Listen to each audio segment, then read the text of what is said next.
Well, a very good morning. Thanks for clicking on to the Tuesday edition, or should I say the Wednesday edition of Vogan's European Outlook. It has been a wild and a dramatic night across the northern half of the UK. We've seen wind gusts in excess of 129 miles per hour on Cairngorm Summit.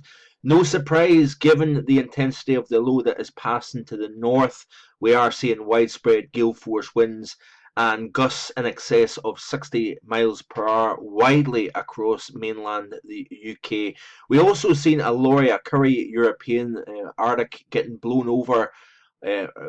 He was travelling on the northbound side of the Forth Road Bridge, but a sudden gust of wind did blow him over the central reservation and into the southbound lane, which caused a complete shutdown of the Forth Road Bridge. This occurred around 2 a.m. this morning, and it has caused havoc for the Wednesday morning commute. Incidentally, the lorry was breaking the law by going across the bridge, despite the fact that the bridge was shut to high-sided vehicles. So that man has been charged by the police. A silly thing to do, and this is just something that reiterates the point that you heed the warnings that are in place. But a very windy day, and temperatures are going to be dropping through the course of today. Feeling raw out there at the moment, but it will feel distinctly bitter as we push into this evening and overnight tonight.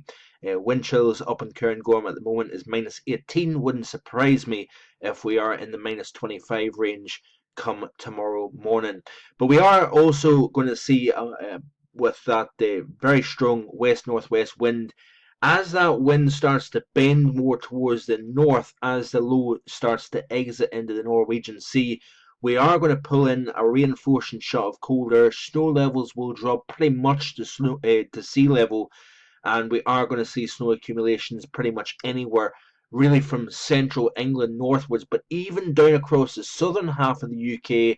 We have got an area of low pressure pushing a shield of moisture into the southbound cold air, and we could see significant accumulation over areas such as Exmoor and Dartmoor in the southwest of England, across parts of the home counties, and even into the southeast of England. We could see a snow accumulation here as well. So a very busy weather pattern across the UK at the moment in time. Tomorrow, northwesterly winds blowing at gale force. Air temperatures struggling to get much above freezing, and therefore it will feel distinctly bitter in exposure of that wind. Probably feeling no better than -3 anywhere, but certainly in some areas you could be talking about a wind chill well below -10, -15, even -20 in the Highlands and the North Pennines here.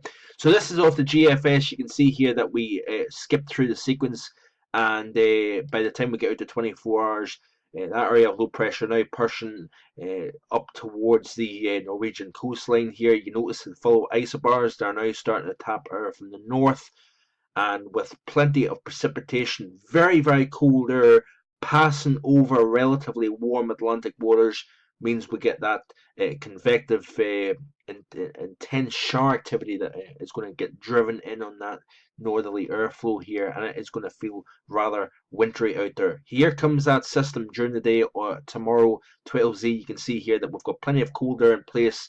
You can't see the cold air, but it is in place.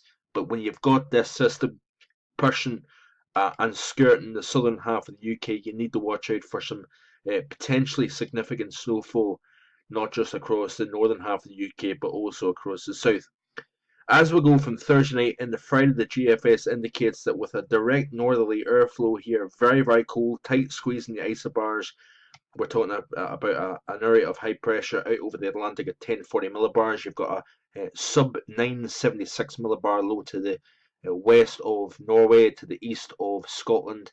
You've got a very strong northerly airflow, and with plenty of moisture getting driven down on that northerly airflow, we could be talking about very significant mountain snowfall across the Highlands, and also blizzard conditions, may I add. Very dangerous travel, not just up over, Monroe level. We're talking about the A9, the A96, the A82, all going to be subject to very, very tricky travel. I wouldn't be surprised if we see road closures here with that this ongoing weather situation here. But we are going to be, like I say, talking about significant snow even the Glasgow Edinburgh M8 corridor, we could be talking about some significant snow accumulation here, a few inches.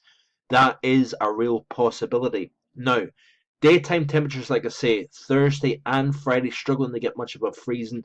During the overnight hours, the temperature is going to go below freezing, but because of the wind, we're not going to get these severe hard frosts. We are going to get ice, we're going to get frost, but the wind chill is going to be the biggest factor in all this, not so much the air temperature. The air temperature is not going to get much below maybe -3 or -4.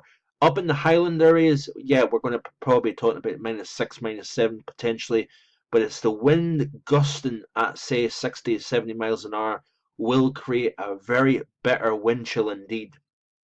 So, like I say, it's going to be the feel factor rather than the actual that is going to be most noteworthy. This system eventually pushes off towards the east, and then high pressure will start to build in as we push into the weekend here, but we continue to keep this kind of slack northwesterly airflow. I say slack, it's slacker than what it is going to be over the next 48 hours. But that high will eventually build in, settling things down, and it wouldn't surprise me, folks, as we go into next week that we do see even colder temperatures. Snow on the ground, lighter winds, clear skies, and we are going to see some very hard frosts, I think, through potentially the second half of the weekend.